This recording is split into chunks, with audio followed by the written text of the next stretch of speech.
Hola, hola, comunidad perulera, bienvenidas, bienvenidos, bienvenides.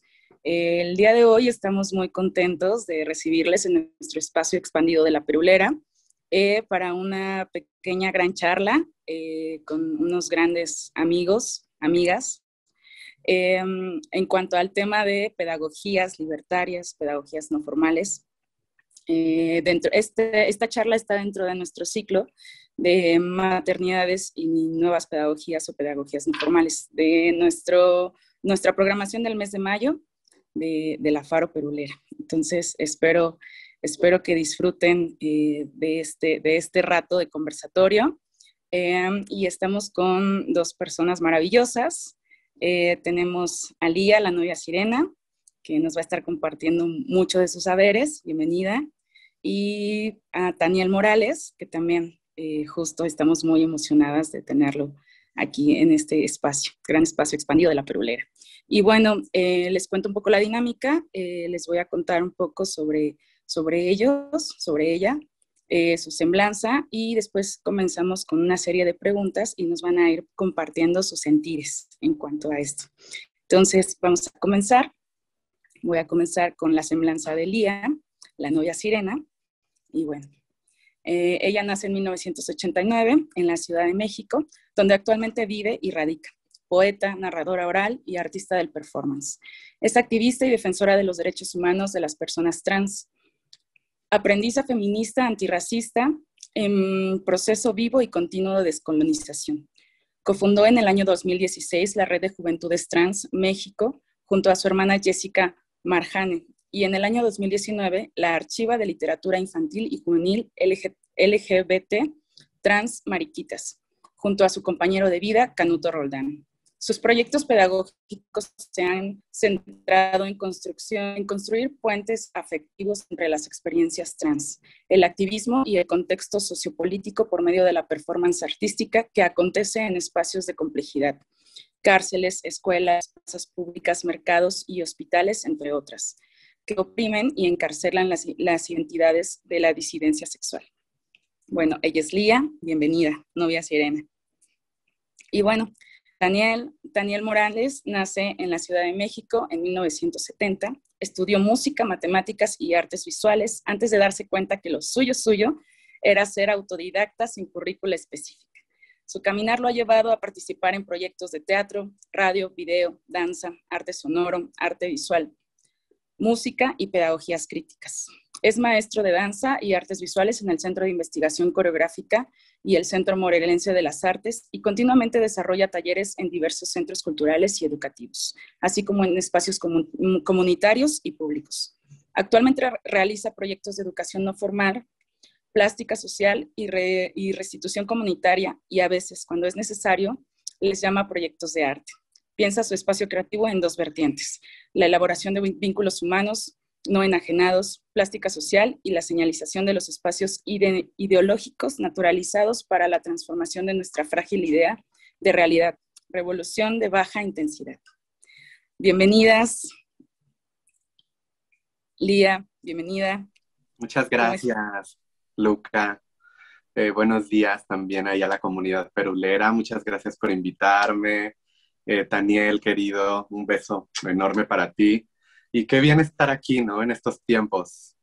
extendiendo la voz, porque la voz es lo que nos permite estar de manera presencial. Ahora que la gente piensa que no estamos de manera presencial, pues sí estamos de manera presencial, porque la voz, esto que se escucha, esto que es audible y esto que atraviesa todas las fronteras virtuales, es lo que nos permite estar cerca.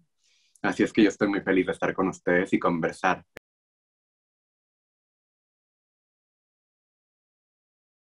Pues muchísimas gracias por la invitación. Hola Luca, hola Lía, te mando igual como muchos abrazos. La Perulera, pues qué maravilla que ya empiece este proyecto. Siempre es emocionante ver que se amplían como los espacios donde pues podemos construir colectivamente, pues, ¿no? Y también con esta ampliación, pues de repente el poder encontrarnos en estos espacios virtuales, pues se vuelve algo impensable hace 2 años, ¿no? Como que por una parte, pues se nos cayó como gran parte de la posibilidad de trabajo al no trabajar presencialmente los grupos con el cuerpo, con todas las dimensiones que van más allá de la palabra y la cara. Pero por otra parte, pues de repente nos podemos juntar más fácilmente, ¿no? De repente creo que todos hemos tenido encuentros con otras latitudes a partir de la pandemia y pues te vuelve también una especie como de recreo bizarro en el que nos encontramos desde muchos lugares extraños y pues hay mucho aprendizaje también en este momento de pandemia.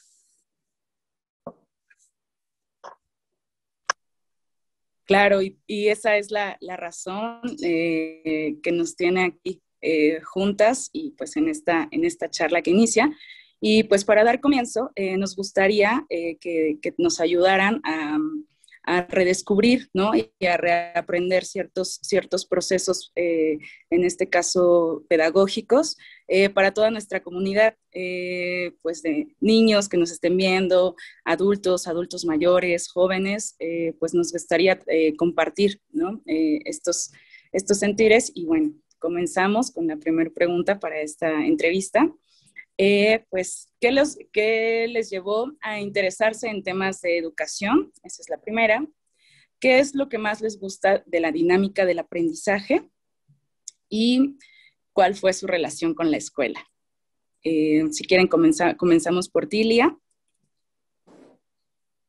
Pues creo que para mí es importante siempre eh, poner al centro del sentir la transformación, porque casi siempre hablamos de transformación, pero es una acción y un concepto tan indefinible que cuando pues, lo encarnas, tiene y cobra otro sentido, ¿no?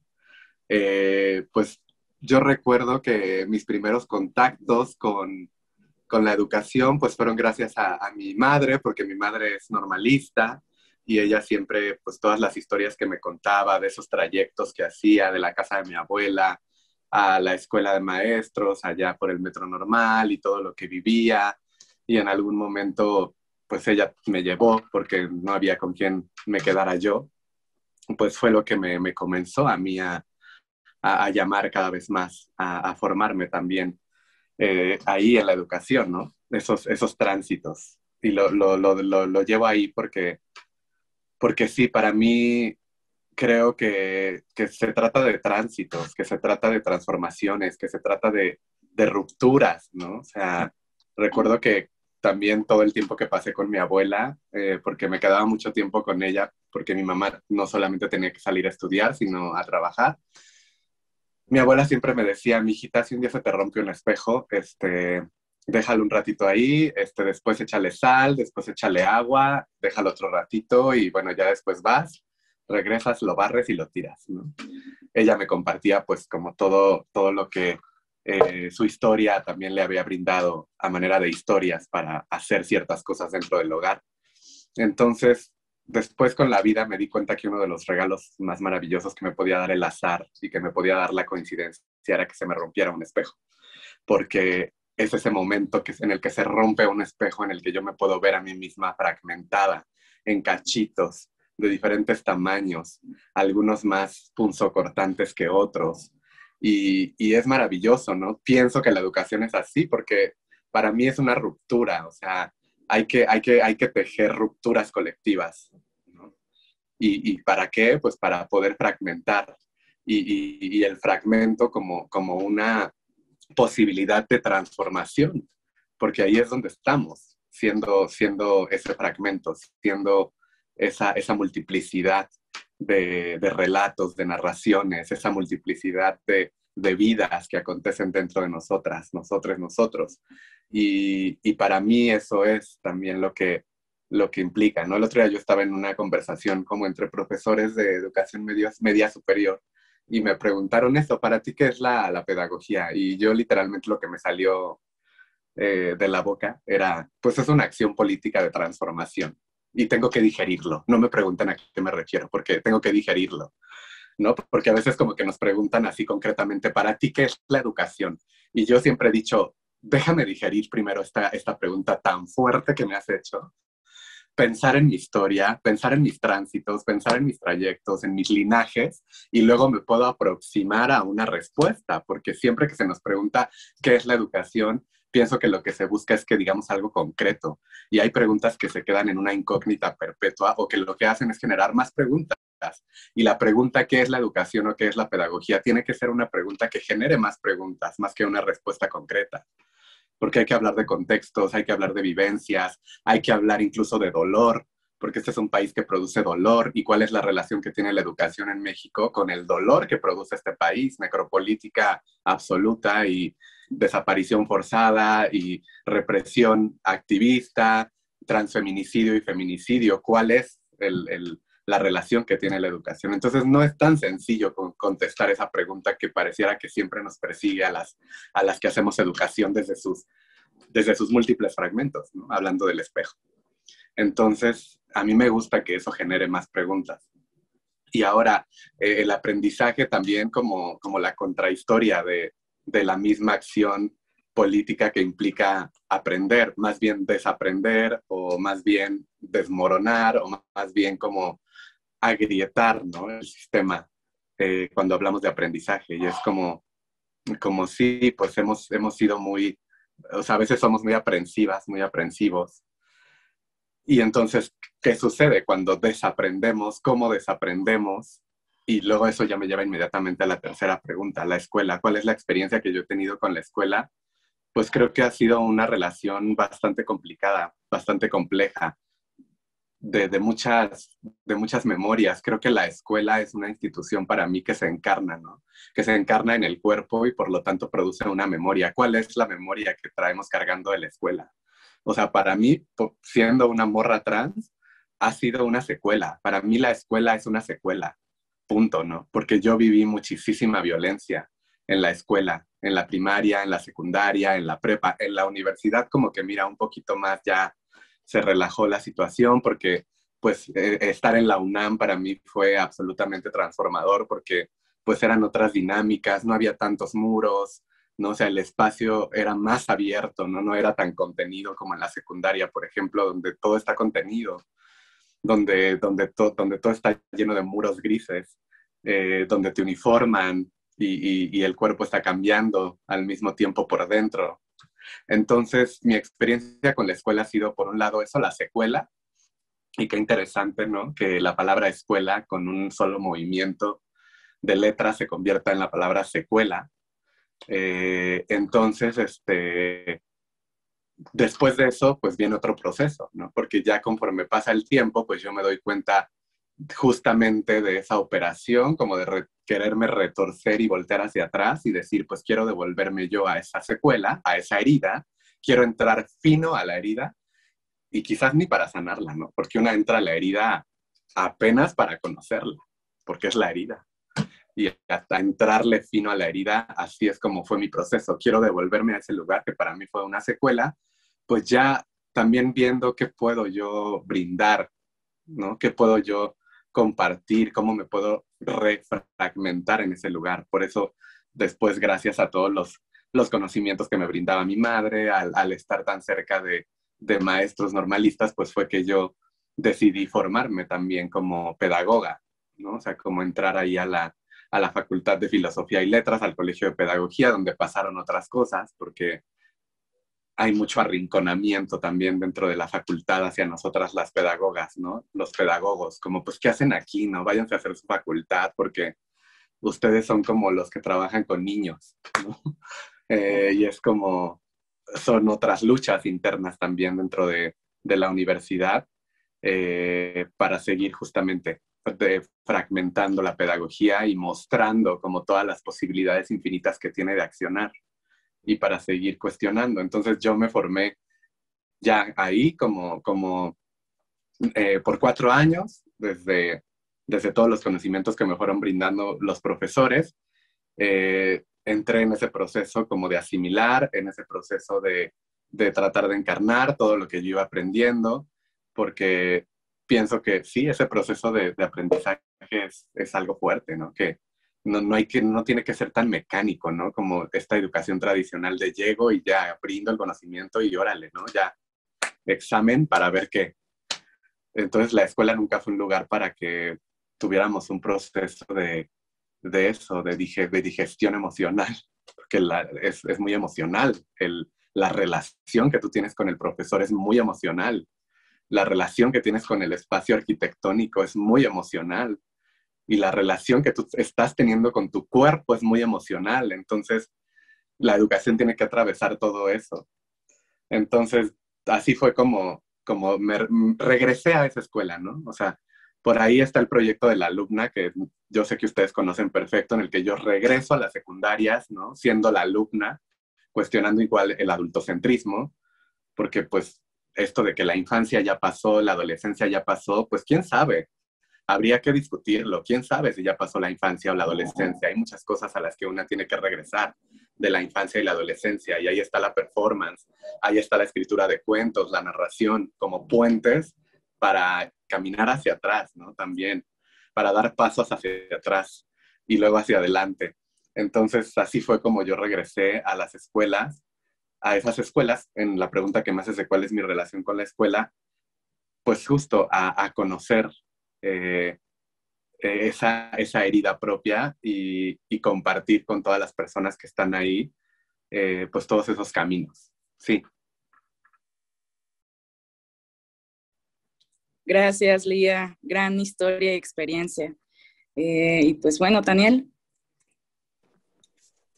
Pues bueno, son grandes preguntas, ¿no? Las que hacen y escuchando todo lo que comenta Lía, pues me lleno como de cuestiones para seguir comentando, pero voy a empezar primero con esta primera. ¿Qué me llevó como a pensar en la pedagogía? Bueno, yo como artista en un país donde vivir del arte pues no es un arte, sino que es una sobrevivencia nada más, pues empecé a dar clases desde muy chavito, ¿no? Primero de bataca, que es lo que más dominaba, luego de matemáticas, de artes visuales, como que siempre estuve dando clases, pues, ¿no? Pero como artista, pues, viví como un tránsito después de estudiar en San Carlos. Yo ya había tenido como varias veces la experiencia desde el teatro, desde las artes visuales, etcétera, de tener público y de ser artista. Pero ahí justo lo que nos sucedió como a toda mi generación es que nos dejamos de sentir satisfechos con esta experiencia tan alejada de las personas, pues, ¿no? Que finalmente cuando uno expone, ¿no? Con este modelo de arte autoral, pues uno está solo, pues, ¿no? Y más bien se siente juzgado y no hay una comunicación real. Entonces, bueno, a mi generación, pues nos tocó empezar, ya lo habían hecho las generaciones anteriores, pero cada generación lo vive de nuevo, romper con estos moldes de lo que es una exposición. Entonces, recuerdo mucho la primera vez que decidí no exponer mis piezas de arte, sino más bien exponer un dispositivo relacional, por llamarlo de alguna manera, con el vocabulario de la época. Ahora yo hablaría más de plástica social que de arte relacional, porque entiendo que también el arte relacional tiene una visión política, pues, ¿no? Estoy hablando del 92, 93, donde se destapó igual pues todo el movimiento zapatista, y si bien ya estábamos como muy politizados por las diferentes huelgas de los 80s de la UNAM, ¿no? Nos tocó de repente pues trabajar organizando cosas para vincularnos con los movimientos de Chiapas, de los Zapas, y siempre hubo como ahí, ¿cómo se puede decir? También como estos dos papeles, ¿no? Este mesianismo en el que se empezó como a convertir el trabajo social, y en fin, como para no hacerlo largo, de repente me vi ya dando clases en el 2003, empecé en el Faro de Oriente, donde de repente las clases que yo planeaba no funcionaban. O sea, tenía yo todo un programa para revisar en el Faro y pues nunca veíamos nada de lo que yo pensaba que íbamos a ver. Y me empecé a dar cuenta de repente que la relación que yo establecía con la gente que participaba en el taller era mucho más satisfactoria que la que yo podía tender con un público en el llamado arte relacional. Y entonces dije, bueno, el límite, ¿no?, del arte que yo busco, que es no un arte participativo, porque también esa palabra es como muy rara, sino más bien una comunión entre personas con el pretexto del arte, la llevo a cabo totalmente en los talleres libres que doy, que no tienen currícula. Es decir, cuando me pude despojar del el plan curricular para dar en un taller, y más bien estar atento a qué es lo que decían los chavos, las chavas, y más bien a partir de ahí, pues tejer juntos, dije, este es el modelo de arte relacional que yo busco. Esta es la plástica social para mí, pues. Entonces, yo ahí es a donde descubrí la pedagogía como parte del arte no formal, el arte contemporáneo expandido, pues, ¿no? Y entonces de repente me empecé a dar cuenta que cuando tenía que suspender una clase porque tenía una exposición, me daba coraje. Yo prefería por mucho una clase que una exposición, pues, ¿no? Y es cuando decidí, pues, pues exponer lo menos posible y más bien como que pensar que mi labor creativa era con otras personas en un taller, pues, ¿no?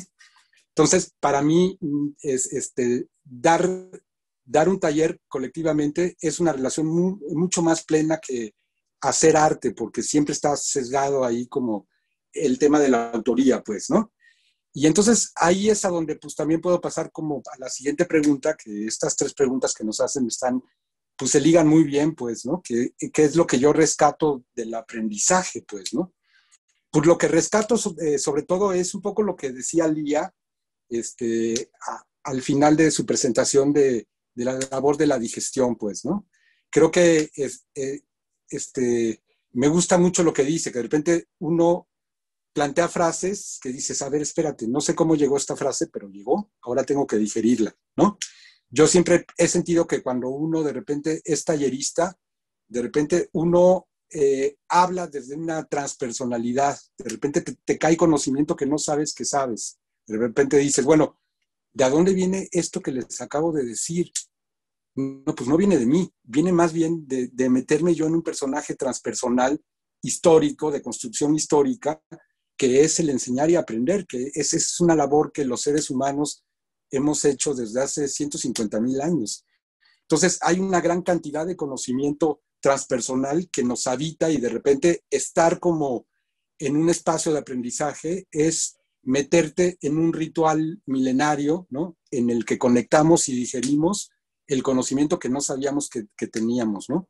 Para mí eso es como el gran papel del aprendizaje, el tener tiempo para digerir, porque la vida, ¿no?, fuera de estos espacios sagrados que son los salones de clase, pues transcurre y uno va resolviendo, pero uno necesita como un espacio para detenerse y para repensar, para resaborear, porque no se trata solamente de llegar a una solución, sino más bien saborear el conocimiento, pues.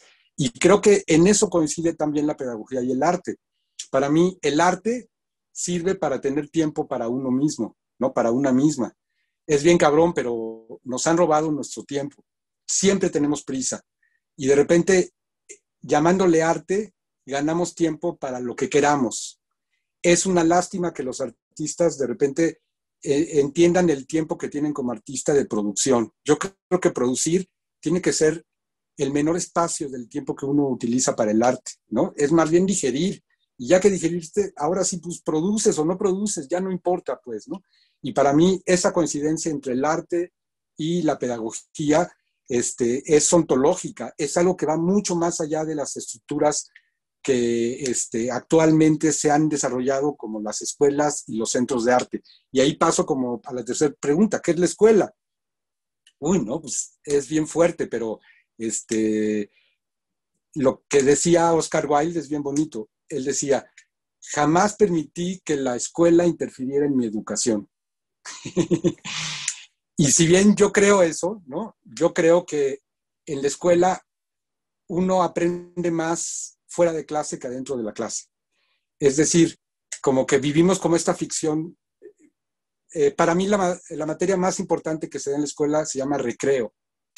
Y yo creo que en la primaria deberían de haber 2 recreos, en la secundaria 3 recreos, en la prepa 4 recreos, y la universidad debería ser exclusivamente recreo, porque son espacios autogestivos, ¿no? Donde se hace la autonomía y de repente las propias personas que son los realmente interesados, que son los llamados estudiantes, son los que desarrollan qué es lo que quieren aprender, pues, ¿no?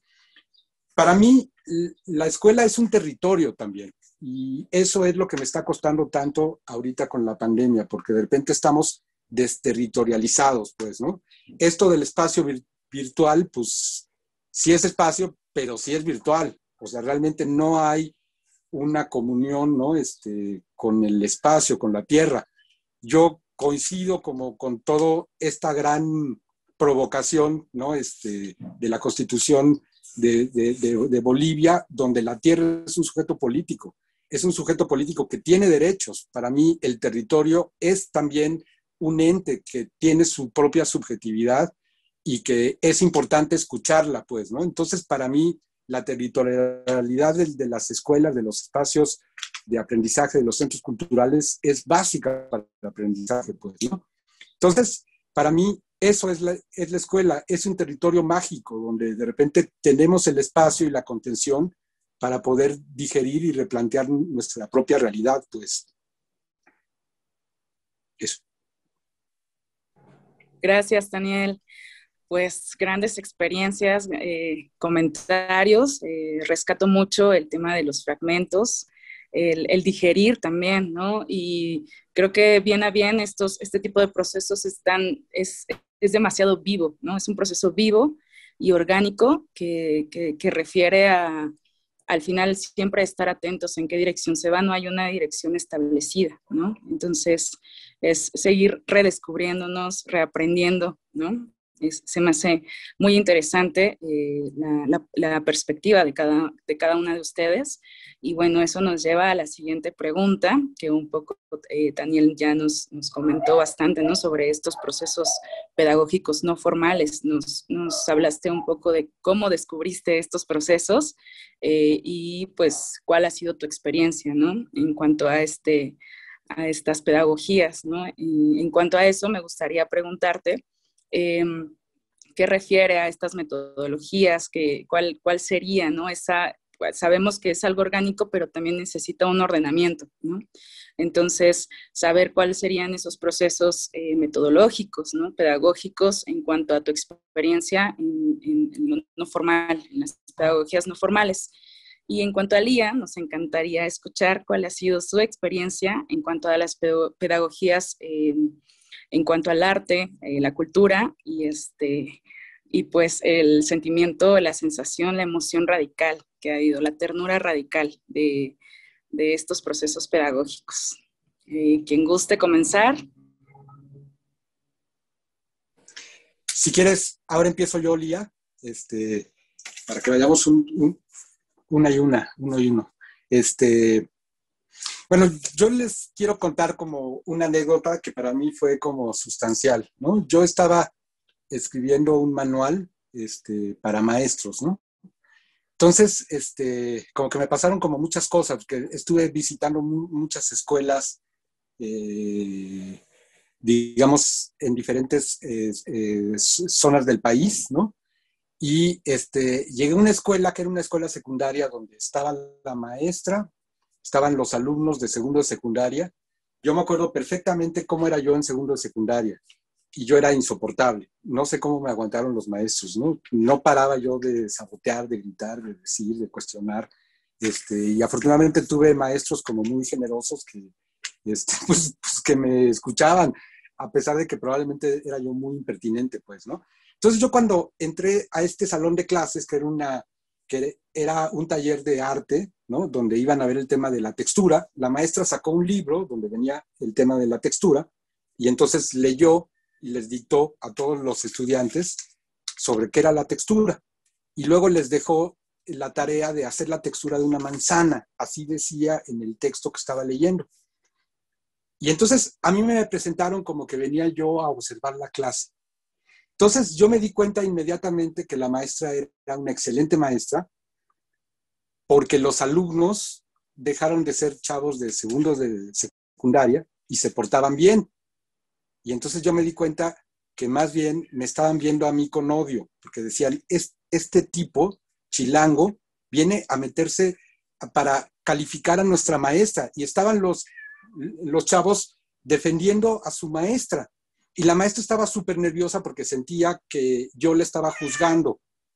Y no funcionaba el ejercicio, porque seguramente no era así como se planteaba, pero la maestra lo leyó del libro. Entonces, la maestra estaba súper incómoda, los chavos estaban súper incómodos, viéndome con odio, y yo me sentía cucaracha. Decía, ¿cómo es posible que yo llegue a ser policía aquí a una clase autónoma?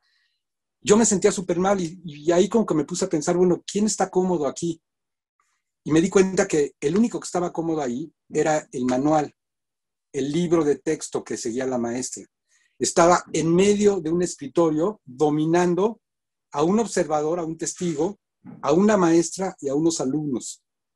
Y entonces me cayó el 20 de la perversión de repente que existe en la educación que se centra en una currícula externa, la educación exógena. Es decir, el que escribió ese manual para esa maestra no estaba en esa clase, ni conocía a los alumnos, ni conocía a la maestra, sino que estaba imponiendo una dinámica.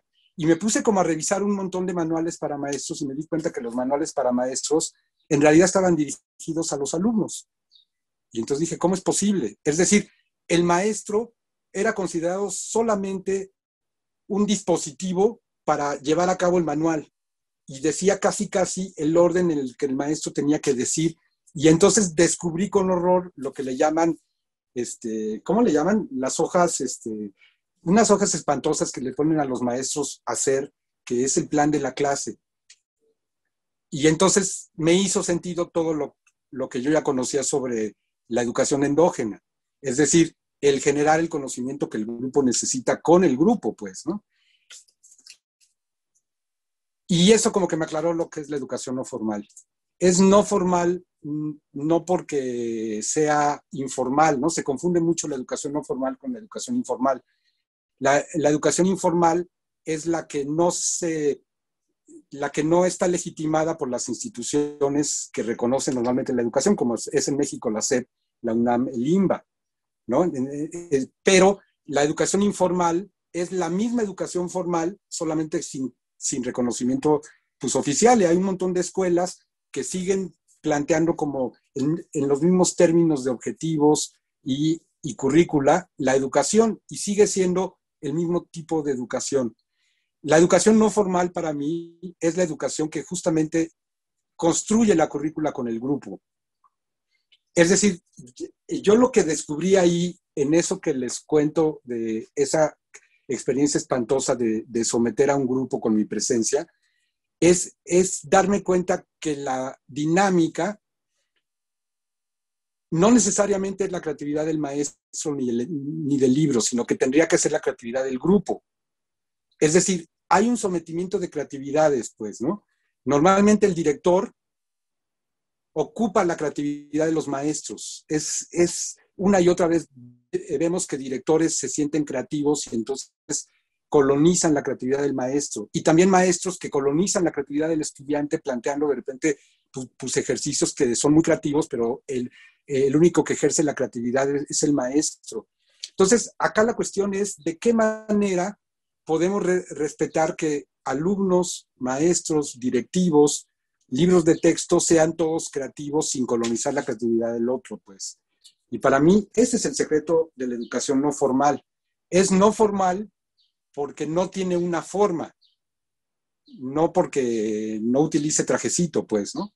Sino porque no tiene como una forma específica para llevar a cabo. Es decir, no se rige en formatos curriculares para llevar a cabo, ¿no? Y ya para acabar, porque ya me estoy extendiendo mucho, quiero recordar un poco lo que nos dice Iván Illich en la sociedad desescolarizada, que es maravilloso, porque él de lo que se da cuenta es que cuando el sistema formal de educación va llevando a un alumno desde un examen de ingreso, ¿no? Por medio de una currícula específica, lo va llevando con una serie de saberes hasta que al final tiene un perfil de egreso, le hace un examen para ver si es ya profesional. Lo que hace realmente es convertir a una persona que tiene una individualidad en una interfaz de una idea. Es decir, el abogado que se gradúa, que es profesional, deja de ser una persona para convertirse en la interfaz de las leyes. El doctor se convierte en la interfaz de la idea de medicina. El artista se convierte en la interfaz de la idea que tenemos de arte. Y es bien fuerte, por no decir otra palabra, de repente ver cómo los artistas que se gradúan de las escuelas de arte tienen obra que se asemeja entre sí. Y te das cuenta que ya son interfaz de una idea. Y ahí es a donde la educación no formal promete que la individualidad se va a respetar, porque es el alumno el que crea su propia currícula.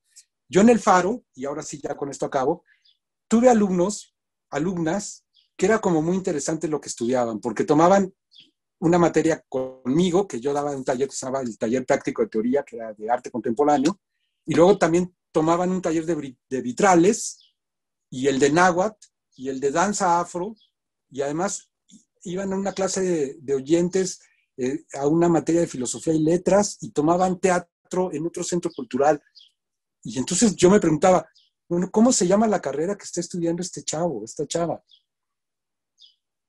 Porque yo en mi carrera solamente estudié cosas que tenían que ver con las artes visuales. Y entonces te das cuenta de la gran posibilidad formativa que tiene la educación no formal, que es cuando el alumno se hace dueño de crear su propia ruta y establece él mismo, ella misma, cuál es la duración de su aprendizaje y también cuáles son los sistemas que legitiman si aprendió o no. Entonces, bueno, para mí eso es mágico y es una magia descentralizada. No hay un mago, pues, ¿no? Sino que más bien cada uno crea pues, su propio caminar. Y para mí por eso es que la educación no formal es un camino, no el único, hacia la emancipación, pues, ¿no? Hacia la autonomía. Y para mí eso es lo que uno tiene que proteger, sobre todo cuando está como en un centro cultural horizontal, que es educar para la autonomía.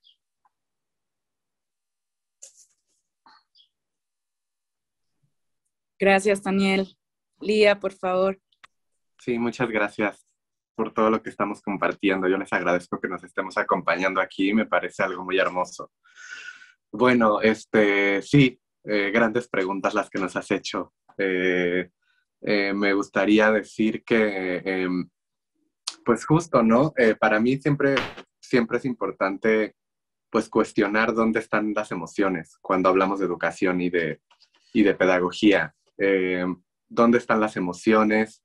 Yo hace poco estaba dando una sesión en un grupo que acompaño de jóvenes pues donde yo también me convierto en alumna porque me encanta todo lo que me enseñan del CCH Sur.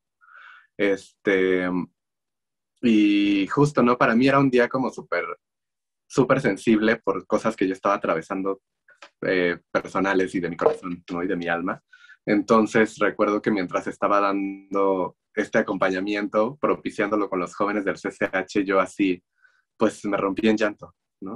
Y en un momento yo les dije, ¿se dan cuenta cómo estamos rompiendo todo el reglamento de la institución? Porque, pues, ¿cómo es posible que yo esté llorando de esta manera? Y quiero compartirles por qué estoy llorando.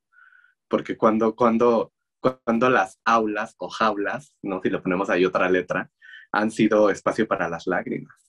Y cuando han sido espacio para que también ese lugar que existe, que es el lugar del maestro y del profesor, pues también se fragmente, ¿no? Se rompa. ¿Y cómo romper ese lugar? Y creo que pues parte también de la educación no formal es eso, como cuestionar ese lugar en el que a veces tenemos que colocarnos. En ya llegaste, eres el profesor, ya llegaste, eres el maestro.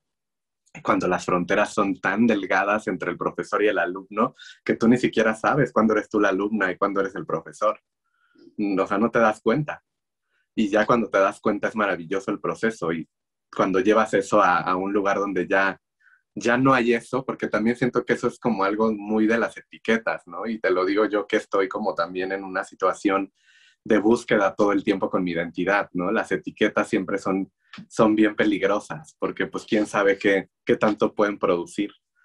Entonces, en mi caso, por ejemplo, la educación no formal, pues justo me ha servido para nuevamente como hacer diversos tránsitos y pues irme como ahí a donde yo quiero llegar, que es a las emociones y a la ternura. O sea, yo soy escritora, soy poeta, me siento totalmente atravesada por la poesía y eso lo digo siempre. Y bueno, o sea, recuerdo por supuesto a Audre Lorde, una poeta negra, lesbiana, sobreviviente del cáncer, ¿no? Cuando decía, la poesía no es un lujo. Pues claro que no es un lujo. Y no va a ser un lujo ni la escritura cuando venga de corporalidades que pues hemos estado arrinconadas por este sistema. Porque pues claro que yo me tengo que situar siempre que hablo de educación o siempre que hablo de arte, me tengo que situar en el lugar en el que yo acontezco, ¿no? En un lugar en el cual mi cuerpo pues ha sido tejido desde la extrañeza. Ahora sí que es desde ahí. Entonces, pues cómo es que la educación siempre demanda eso, ¿no? Como hay que hablar de diversidad sexual, hay que hablar de disidencia y hay que hablar de derechos humanos, ¿no? Pero pues cómo se ha hablado eso y quiénes han sido las voces que han hablado de ello. Nunca hemos sido nosotras, nunca hemos sido nosotros. Ahora, ese proyecto de la alumna en el cual yo durante 2 años fui a casi 15 secundarias públicas de la Ciudad de México a hacer intervenciones desde esta ternura que ahorita voy a pasar. No creas que era un proceso en el cual yo iba y tocaba la puerta con el director y le decía, oiga, quiero hacer una intervención artística y pedagógica en esta secundaria. O sea, no, porque pues, quién sabe ahí si realmente los directores iban a querer que yo estuviera presente, porque pues todo lo que se pone en juego en las secundarias específicamente con el tema del cuerpo es bastante fuerte, porque es el momento más transformador del cuerpo, la secundaria, ¿no? Donde el cuerpo está cambiando y donde no están ahí disponibles las herramientas para que tú puedas realmente hacer lo que tú quieras con esos cambios. O sea, como por ejemplo, cuando yo comparto con los jóvenes, bueno, sí, te está cambiando la voz, pero pues también te puedes cuestionar si tú quieres esta voz o no. Y si tú no quieres esta voz, pues puedes trabajar para no tener esta voz. Y eso es un ejemplo de muchos, ¿no? Entonces, más bien ha sido como una intervención de infiltración, ¿no? De amigas mías que ya están siendo profesoras de las secundarias que me invitan y me dicen, ay, pues ven, ¿no? Ven aquí a dar a hacer un performance o una intervención, y yo como de, pero es que ¿qué van a pensar los directores y las trabajadoras sociales y todo?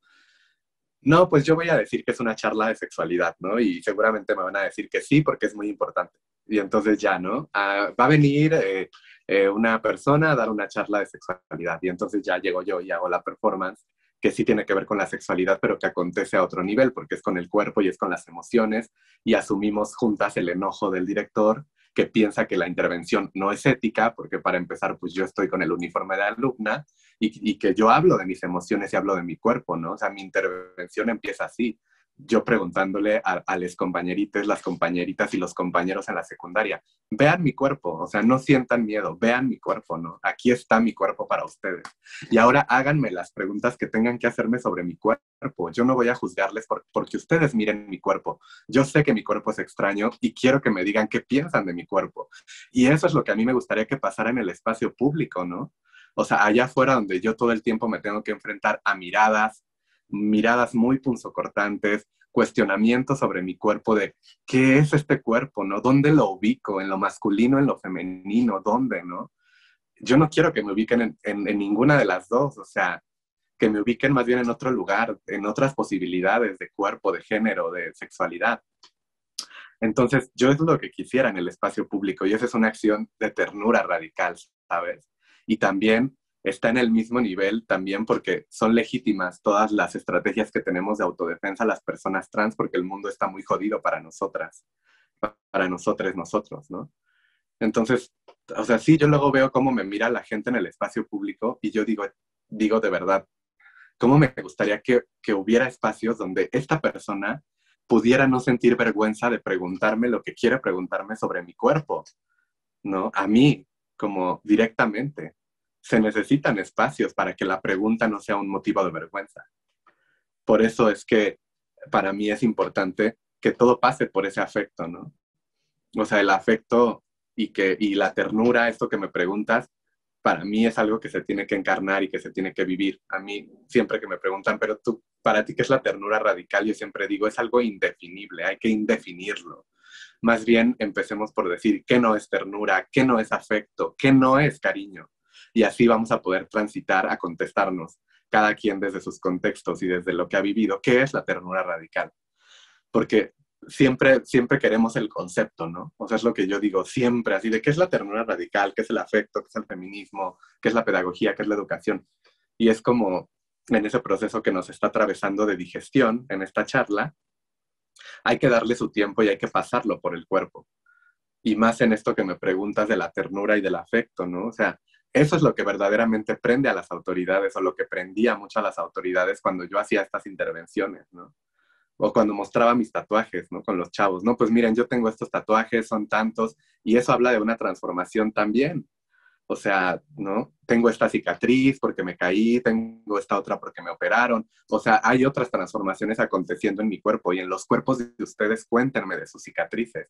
No, bueno, a mí decían que yo estaba ahí casi que acosando, ¿no? A los alumnos por preguntarles por su cuerpo y porque ellos me preguntaran por mi cuerpo. Entonces, ¿por qué? O sea, ¿por qué si realmente eso es lo que generó toda la confianza? O cuando me puse a llorar desconsoladamente porque así me sentía con el grupo de jóvenes del CCH. Y era como, pues es que también este es un lugar para las lágrimas. Este tiene que ser un lugar para las lágrimas. Y yo les cuento cómo me siento. Y a partir de ahí salieron compañeras que dijeron, me he sentido también como tú. O sea, y otros compañeros que decían, es que no sé qué hacer, cómo apoyarte, ¿no? Y no importa, pero ya lo hablamos, o sea, ya lo estamos sintiendo. Pero ¿por qué eso siempre nos tiene que llegar, que nos tiene que llevar a quien estamos acompañando el proceso a un lugar de sentirnos culpables? Sentirnos culpables porque hablamos de nuestro cuerpo. Sentirnos culpables porque lloramos. Sentirnos culpables porque no estamos siguiendo el método que todas las personas quieren, el método, ¿no? De cómo, ay, ves que cómo le haces. O sea, dime cómo le haces. Y es como, bueno, claro que te puedo decir cómo le hago, pero también esto tiene que ver con el deseo, esto también tiene que ver con la energía, esto también tiene que ver con lo que acontece con tu cuerpo cuando estás ahí, con lo que acontece con tu voz ahora que estamos en lo virtual, donde la voz pues tiene otras implicaciones, como he dicho, ¿no? Eh, entonces, creo que hay que encarnar a veces, o sea, los mismos métodos que una produce como educadora, una tiene que encarnarlos. Porque una cosa es que una lo diga, pero cuando ya lo llevas a tu cuerpo y lo haces acción, lo haces carne, lo haces piel, acontecen otras cosas que hasta tú te quedas así de, híjole, pues qué fuerte, ¿no? Yo misma me estoy rompiendo mis métodos así súper cartesianos de pienso, luego existo, cuando en realidad es siento y luego a ver qué pasa, ¿no?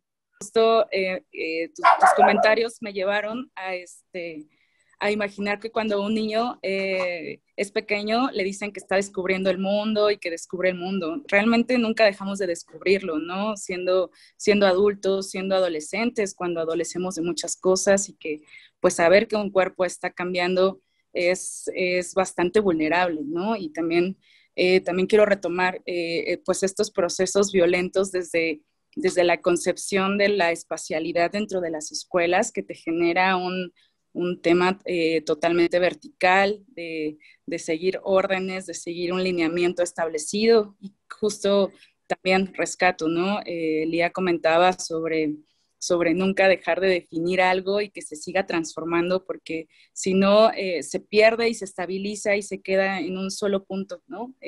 Temporal. Si lo sigues cuestionando, se sigue transformando y te sigue ayudando y abonando, ¿no? A este redescubrimiento y transformación, ¿no? No sé, me quedo mucho con eso.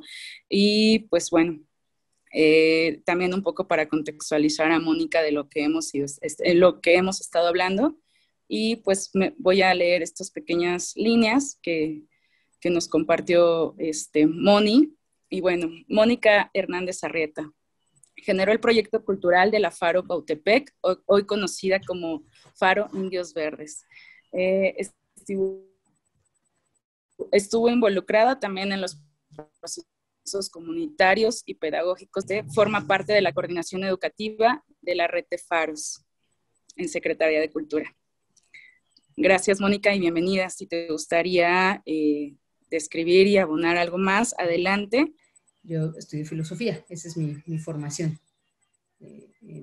académica. Pero, gracias, Mónica. Muy, muy vasto tu conocimiento, siempre se agradece mucho lo que compartes, muy grato. Y pues nada, para finalizar, una última pregunta para cerrar esta gran charla. Gracias por compartir, nos sentimos muy halagados desde la Faro, la Perulera. Espero que les esté gustando también esta gran charla, como nosotras lo estamos disfrutando. Y pues grandes preguntas, grandes respuestas, ¿no? Van de la mano.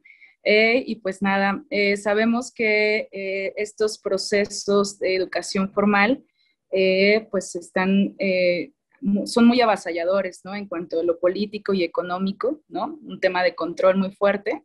Entonces, pues Daniel ya nos respondió por ahí, que me pareció un gran comentario acerca de las pedagogías no formales, que siempre están en constante aprendizaje y pareciera que son lo menos, pero al final son lo más, ¿no? Lo que más hacemos todo el tiempo, y creo que pensar de esta manera hace que tal vez estos procesos que podrían ser utópicos, pues realmente son reales, ¿no? Y están pasando y pasan todo el tiempo, ¿no? Entonces, en cuanto a esto, pues justo eso, ¿no? Es necesario seguir esta lucha y ¿por qué? O sea, ¿por qué seguir luchando por estos procesos y seguir levantando la voz? Pues, ¿cuál sería su opinión ante eso? ¿Quién quiera empezar, por favor?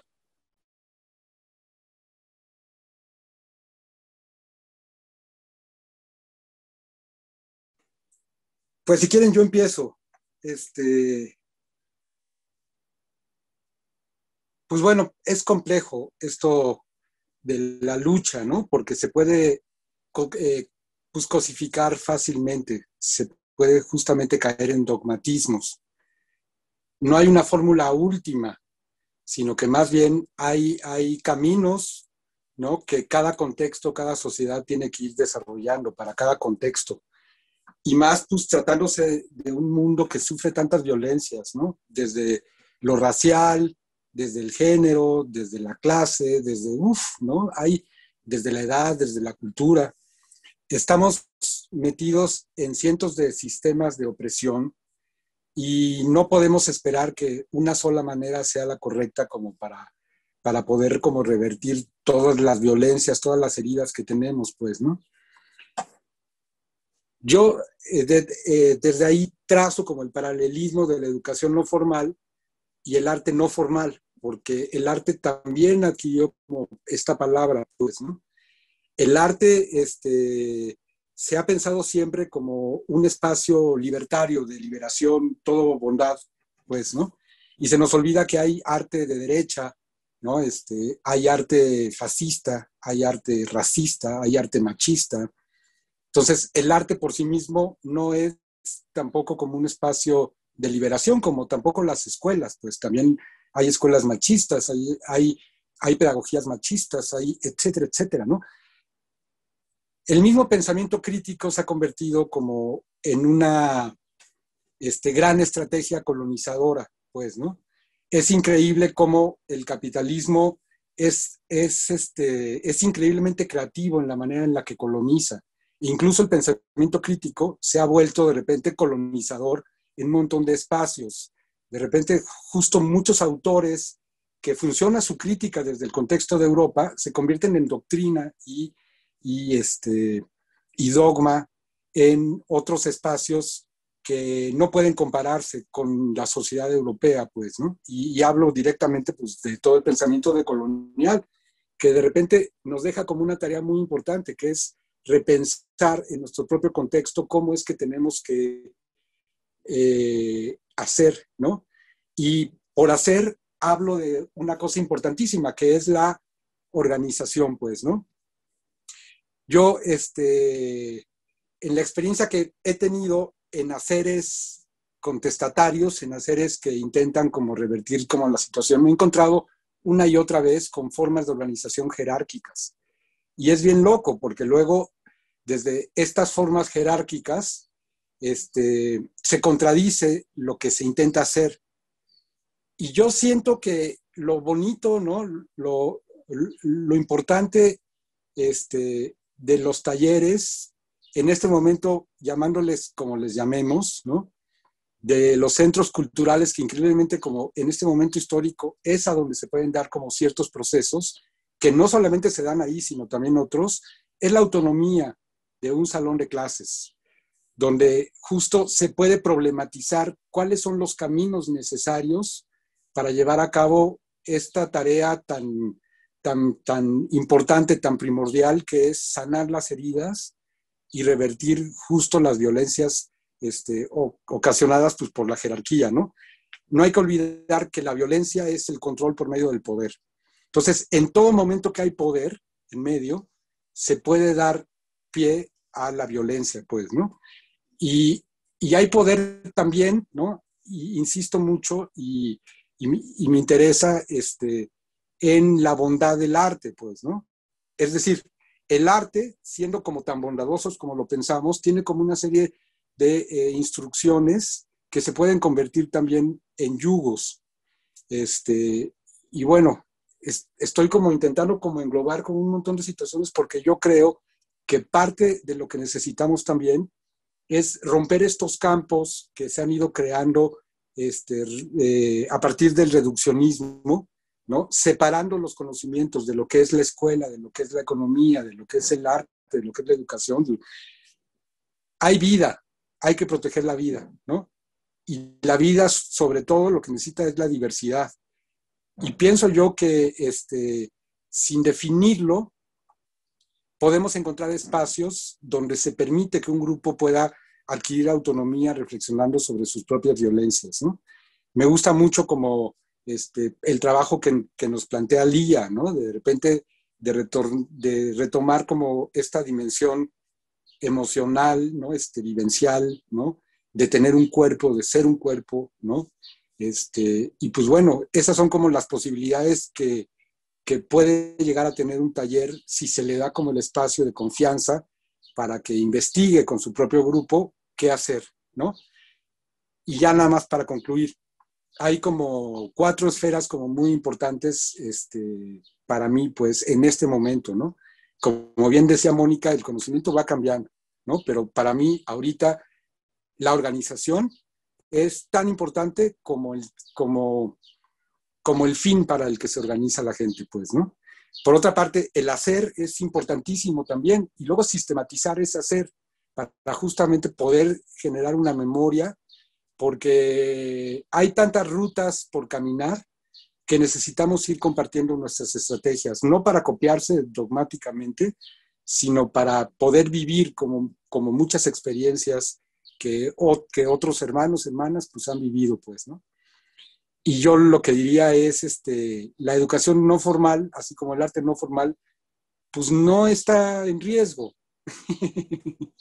porque es lo que necesitamos hacer. Y todo el tiempo se están dando como estos espacios de autoaprendizaje. Yo me quedo con una imagen, ¿no? De 3 chavitos, ¿no? Rapeando en los jardines del Faro, solitos, ¿no? Aprendiendo unos de los otros, ¿no? O, pues horizontalmente.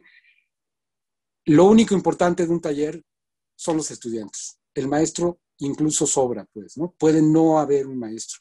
Yo me sentía feliz en mi taller cuando yo no iba y la clase tenía lugar. A mí se me hace increíble eso, pues, ¿no? Se me hace la gran oportunidad. Justo el buen tallerista, si hace bien su trabajo, sale sobrando al final. y se me hace maravilloso eso, pues, ¿no? Porque justamente es que no crear más dependencias, ni siquiera en la figura del tallerista. El tallerista no importa, lo que importa son las voces y la escucha.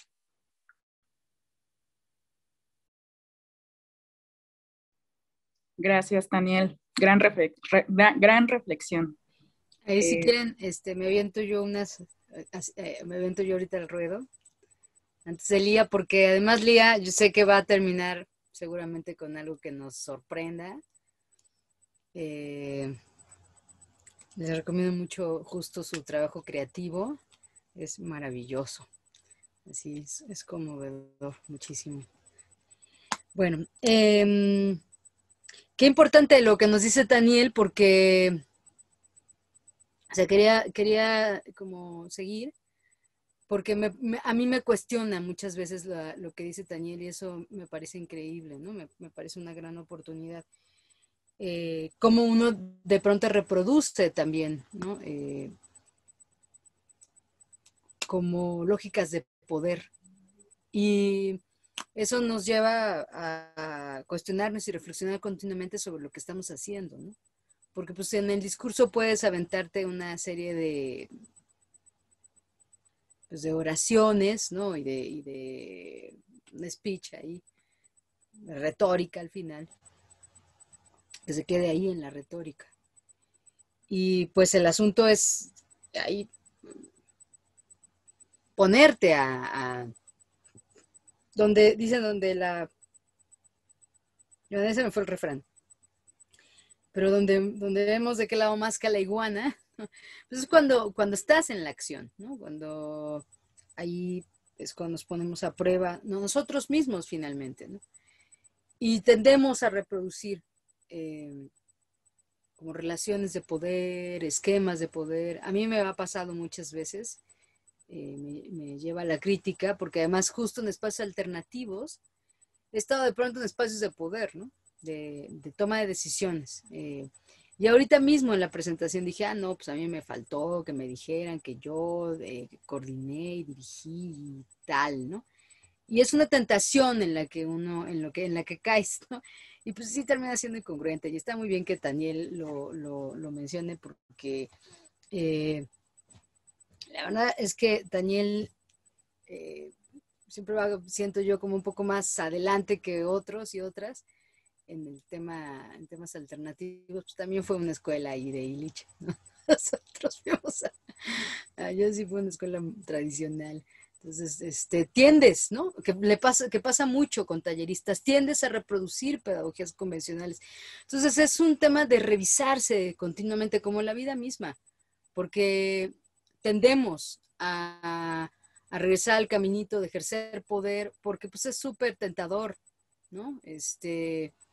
Sentirte que lo que tú, o sea, lo que estás decidiendo repercute sobre los demás, y claro que repercute sobre los demás, porque tendemos o sea, podemos hablar de un discurso muy horizontal y ser bien verticales, ¿no? Y eso se ve todo el tiempo, incluso en espacios alternativos. Y ese es principalmente el tema de la lucha. Y no necesariamente va a ser justo el resultado o reconocido. Quizá logre ser justo. Hasta el momento ha sido complicado. Pero reconocido puede ser que no lo sea, ¿no? Y que también tengas que luchar contra tu propia frustración. O sea, llevamos varios años de necios, ¿no? En la alternatividad, ¿no?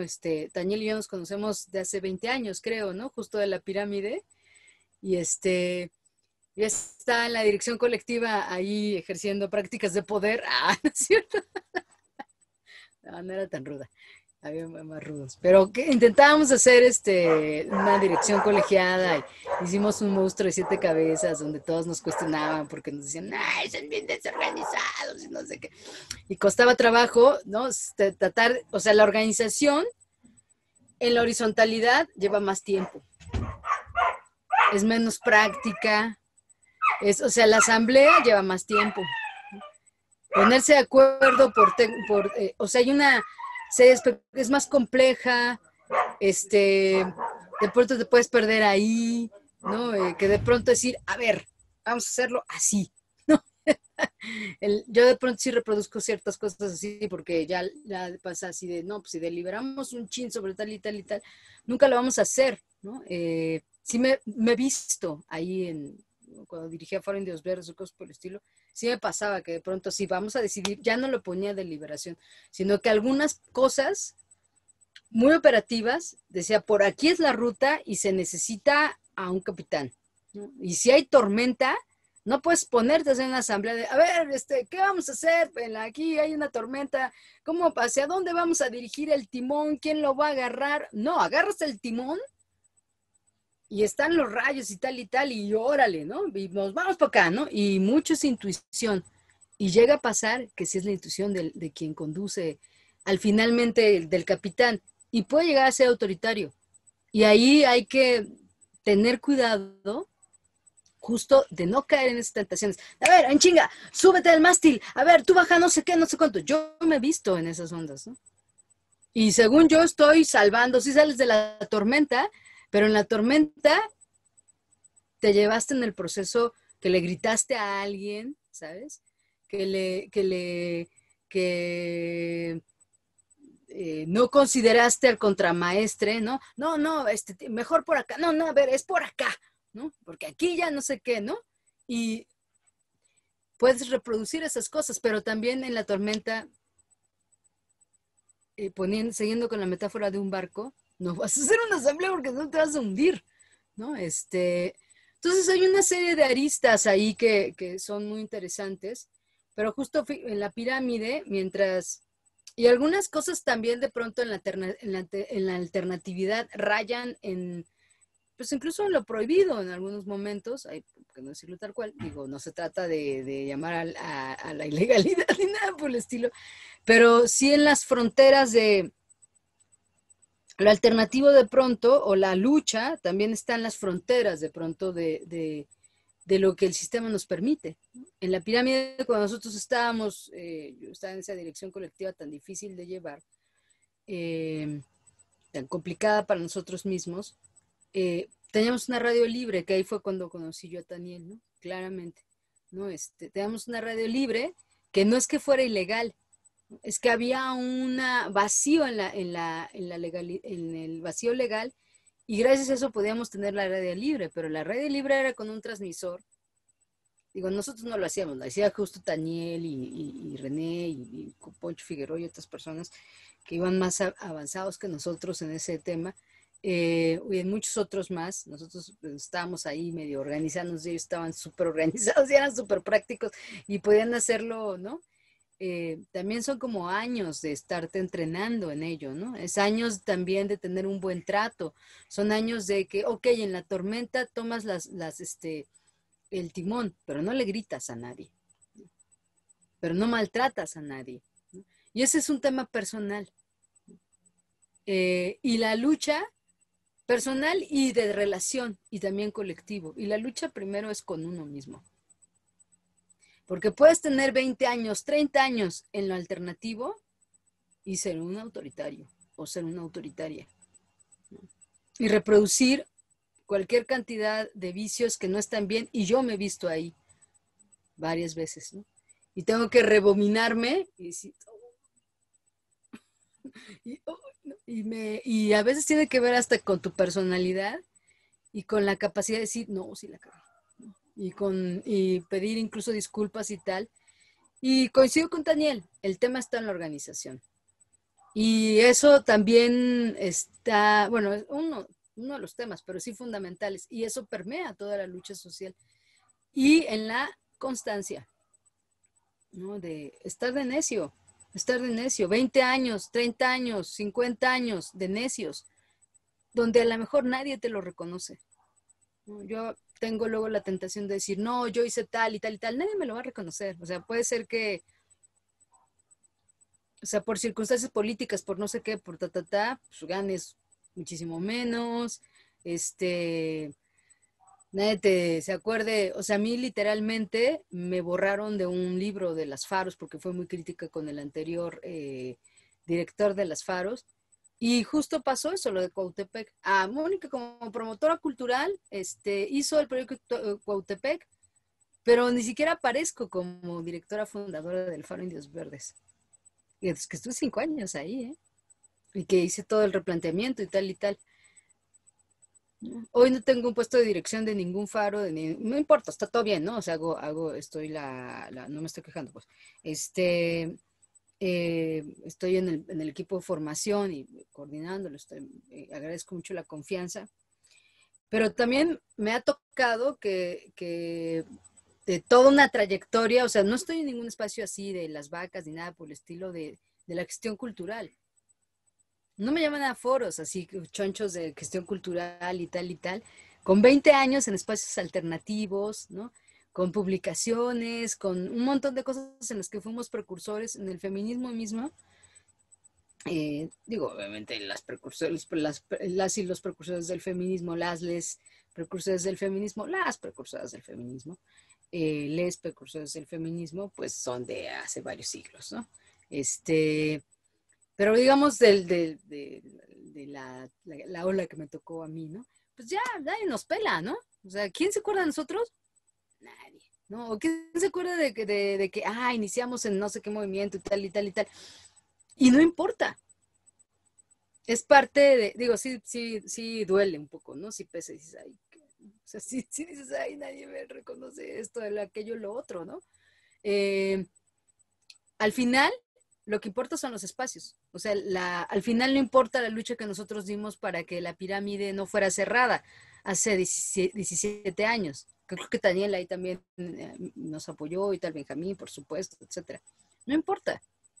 Ya no estamos ninguno de nosotros. Bueno, quedan algunos, pero quedan talleristas y tal. Lo que importa es que la pirámide ahí está, se transformó, ¿no? O los que han luchado por las faros, ¿no? No importa.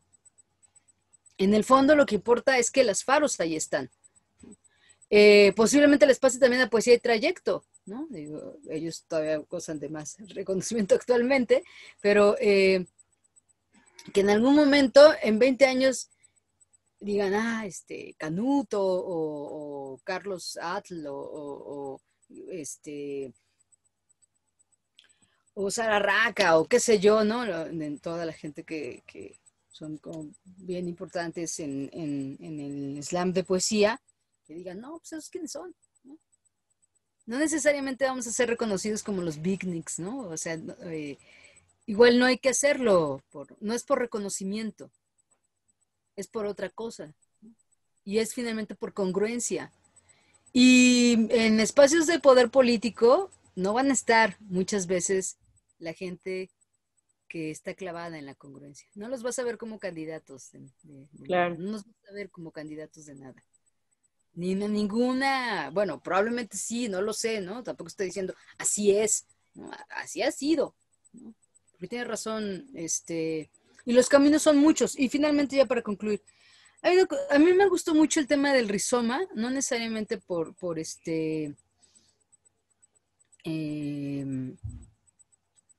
Deleuze y Guattari, por lo que signifiquen ellos, sino por esta idea de que es múltiple, ¿no?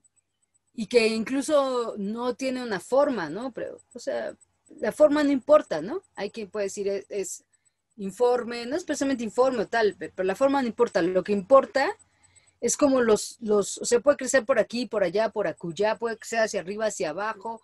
Tampoco es, no, si no crece horizontal, no, pues puede crecer también hacia arriba, puede crecer también hacia abajo, puede crecer hacia los costados, ¿no? No hay forma de predecir cómo va a crecer un rizoma, ¿no? Incluso de que si va a seguir creciendo o no. Lo que importa son los nodos, cuando se conecta como una intención con la otra. Y por eso me gusta tanto como el viaje incluso pues ellos no hablaron evidentemente de ninguna pedagogía rizomática, ¿no? Eso es una invención, un poco de lo que ellos dijeron, y hay quien dice, eso es una pachequez, ¿no? Igual y sí lo es, ¿no? Como muchas otras cosas. En realidad, estarnos reinventando. También lo que me pasó es que cuando he sentido varias veces que nadie me reconoce nada, ¿no? O que se me reconoce muy poco y que sí me puede pues porque también uno tiene sus demonios con los que tiene que estar lidiando permanentemente y yo no sé si deconstruyendo, pero sí reinventándose, ¿no? Y a mí eso me gusta mucho, la posibilidad de reinventarse. Ahora que me ha tocado el tema de la formación y de la pedagogía, bueno, que no me ha tocado, sino que también lo busqué, porque antes no había estado como tanto en temas de formación, sino que más bien me dediqué a hacer proyectos. Me reinventé. Y antes me reinventé en otro aspecto, y reinventarme tuvo al principio su carga de frustración y luego ha sido increíble, porque me lleva a la posibilidad de aprender. Entonces, aprender todos los días para mí es súper estimulante. O sea, me encanta aprender cosas que no sabía. Todo el tiempo, aprender de otras cosas, de otras personas, de otras cosas, de otras plataformas. Ahora que he aprendido un montón de cosas virtuales, antes le tenía así como reticencia, o al inglés, así, nada, es el idioma del imperio, por favor. Ahora que estoy aprendiendo inglés más, me encanta aprender, ¿no? Me encanta ver escuchar nuevas alternativas, ¿no? Cuando vi, por ejemplo, algunas de las como propuestas performáticas de Lía me maravillaron, sentía como algo en la piel, ¿no? Esa sensación como de estar frente a algo nuevo, de sorprenderte continuamente, es maravillosa. Y esa me encanta a mí. Y las faros todavía se puede, todavía lo dan. Y ahí está la lucha, ¿no? Claro, claro, totalmente. Y porque no se me vaya, porque se me está yendo el nombre todavía se me va su apellido, su nombre, pero Franco, Cintia Franco. No se me pueden ir las chavas del slam de poesía. Muchas gracias, Mónica. Gracias. Lía, por favor. Pues muchas gracias a ustedes, Mónica hermosa, te mando un abrazo, te quiero mucho y no voy a olvidar esos grandes poemas que te echabas en el slam. Y a Taniel también, todo mi reconocimiento, un abrazo enorme y pues también decirte que sí, que te quiero. ¿Por qué tengo que sentir vergüenza de decir que quiero a la gente, aunque no hemos tenido el tiempo, ¿no? Dice la sociedad que necesitamos tiempo para querernos, pero querernos es bien desobediente en este sistema. Y pues nada, yo seré breve, ¿por qué seguir luchando? Hace poco vino la casera a la que le tenemos que pagar la renta a las 4 personas maravillosas con las que vivo y yo, y me decía, es tiempo de resanar las grietas de tu habitación porque ya se están haciendo cada vez más grandes. Y le dije, no, no las toques, no las resanes, no les hagas nada. Deja ahí las grietas, porque para mí las grietas son un espacio por donde entrar y por donde salir. Y son el testimonio vivo de que el muro no es tan concreto como pensamos y de que el muro también hay que fisurarlo y hay que dejarlo, ¿no? Y bueno, ¿por qué seguir insistiendo, ¿no? ¿Por qué insistimos? Esa es la pregunta. Hace rato igual me acordé mucho en esta charla de una intervención en aquellos años cuando existía, digamos, la escuela y que ahora yo estoy todo el tiempo con la expectativa de cómo se va a recuperar el espacio que se llama escuela después de esta crisis mundial llamada pandemia. O sea, ¿cómo va a ser ese regreso a las aulas? ¿Qué va a pasar ahí? ¿Qué espacios se van a propiciar para que toda esa emocionalidad de la que hablamos pueda tener un lugar? Porque los cuerpos van a regresar heridos totalmente después de esta crisis. Las escuelas han sido abandonadas, han sido olvidadas. La vegetación ha crecido seguramente en esos espacios, ¿no? Porque la vida también crece a través del olvido. Y eso es maravilloso, ¿no? Como la vida empieza a crecer cuando se te olvida algo. Una fruta se te olvida en el refrigerador y luego está llena de vida, ¿no? Es funky y es hermoso, ¿no? Y nuevamente ese tipo de hongos nos causan un buen de extrañeza y hay que tirar la fruta y no apreciar cómo le ha crecido el hongo gracias al olvido, ¿no? Entonces las olvidadas pues también damos esa vida, ¿no? Damos ese color. Y salía yo un día al patio de la secundaria con los chavos, las chavas, les chaves, y les decía, ¿ya vieron? Son las 12:53 del día y la luna está ahí en el cielo más azul. Somos como esa luna a la que le pertenece la noche y ella insiste en estar en el cielo más azul, viendo cómo el sol cae, aunque el sol no salga a ver cómo se levanta la luna, más que en un eclipse, ¿no? En el que se atraviesan. Pero somos como esa luna que insiste estar en el cielo más azul a las 12:53 del día, aunque allá afuera dicen que la luna es de la noche, ¿no? La reina de la noche, pues también está ahí en el cielo más azul. Haciendo que, no sé, pero ahí, en ese cielo, ¿no? Y yo les decía también, voltear al cielo es una posibilidad hermosa, ¿no? Porque ahí te das cuenta de la inmensidad, de que las nubes se mueven, de que cambian de forma, de que van y vienen, y vale la pena a veces voltear hacia esa finitud que es el cielo para dejar de mirar frontalmente con todo el dolor que miramos y que nos cansa, ¿no? Y también me queda claro, ¿no? Y suscribiendo a Mónica y cerrando con esto, que pues también un acto pedagógico de la ternura y del amor es reconocernos como las maravillosas serpientes que somos, ¿no? ¿Y por qué las serpientes? Porque pues nos habita el veneno, somos tóxicas en la vida, y ¿qué hacemos con ese veneno? Pues transformarlo en antídoto, ¿no? Porque ante la mordida de una serpiente en tu cuerpo, lo que te administran es una buena dosis de su veneno para que tu cuerpo reconozca el veneno y lo transforme en el antídoto y que te va a curar. Y así es como está actuando la vacuna del coronavirus. Lo que tiene es un 35% de membrana muerta de coronavirus para que cuando te entra en el cuerpo, tu cuerpo reconozca el virus y lo transforme en anticuerpos, y entonces ya no. O sea, justo, o sea, ¿cómo es posible este mecanismo maravilloso de hacer parte de ti lo que te puede matar y lo que es letal para que tú lo transformes en otra cosa? Esa ha sido nuestra lucha política trans, hacer parte nuestra el insulto, la violencia, la posibilidad de ser asesinadas y resignificarlo con todo el dolor que esto conlleva en otra cosa para sanar. Y eso es un acto pedagógico de amor, que muchas veces en los espacios no se ve, ¿no? Porque pues el cuerpo no aparece. Entonces, lo que yo decía antes, nuestros cuerpos trans siempre van a ser una incógnita perpetua en los espacios educativos. Entonces, esa pregunta hay que fragmentarla, regresando al principio, al espejo roto. Si está roto, no lo tires. Si está roto, no lo arregles. Abrázalo con ternura y a ver a qué te lleva la ruptura, ¿no? Porque esto de que algo se rompe y ya no sirve, ¿no? Yo también tengo ahí por ahí una pieza en la que ahí colecciono trastes rotos y un día los saqué y hice algo con ellos.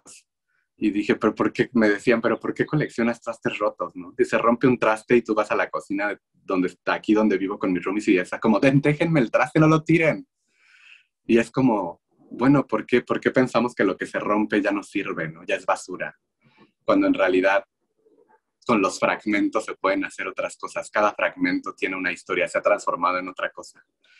Y vamos a hacer algo, ¿no? Y yo sé, digo, pues es como esta tradición japonesa, ¿no? De que se rompe y bueno, ahí lo pegan y le ponen oro. Y en mi caso es como más bien, ¿qué hacemos con cada fragmento, ¿no? O sea, y ese es un acto pedagógico de amor también, abrazar los fragmentos de una ruptura y no pensar que porque ya se rompió, que porque ya te caíste, que porque ya te equivocaste, muerte social, arrinconamiento, invisibilización. Es como, no, pues realmente hay que sostener eso con mucha escucha radical, todo lo que somos, toda la historia que llevamos cargando, la herida colonial que sigue ahí bien latente, y que bueno, hacer que como les decía, con esto cierro, que las escuelas dejen de ser secuelas y que realmente sean espacios donde las lágrimas tengan un lugar. Y no solo las lágrimas por lo heridas y heridos que estamos. También se llora por placer. También se llora por la alegría de saber que estamos vivas y de que pudimos despertar un día más en nuestra cama, abrazadas por alguien, siendo amadas, besadas. También se llora por la alegría de saber que pudimos ir al mercado a comprar fruta y verdura y que la señora y el señor que nos vendió nos sonrió. Y también se llora por ver que los niños siguen jugando en las calles después de una lluvia torrencial. También por eso se llora y las lágrimas necesitan un espacio y que la educación sea un espacio también para esas lágrimas. Muchas gracias por tanto. Gracias a ti.